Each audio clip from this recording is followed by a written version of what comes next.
Hi, this is Angie from Unique Web Copy, and I wanted to show you really quickly that Google has unveiled a new interface for AdWords.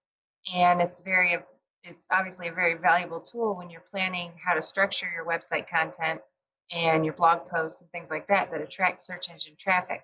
So here's how you use the new interface. Let's say we want to find new keywords related to personal injury law, and this is what we need to do. Click Get Started. Then we want to change our location because naturally these are going to need to be hyper-targeted keywords that we're looking for. So let's say we're going to search in New York. We'll select the target there and then hit Save. And it's going to adjust right here. Now we can go ahead and save all of these keywords to our plan.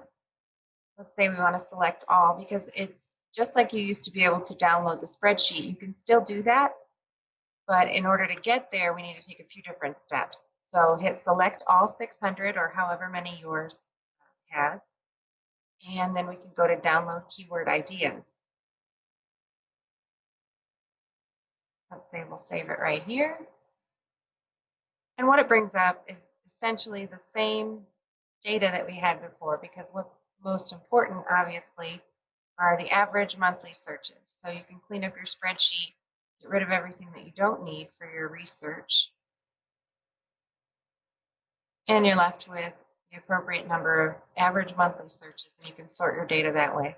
But that's how you get around the new keyword planner, and it doesn't have all of its features imported. You can still access the old keyword planner if you need to for the features that you need.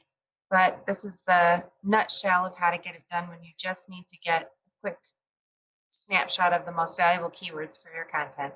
Thanks for watching. Have a great day.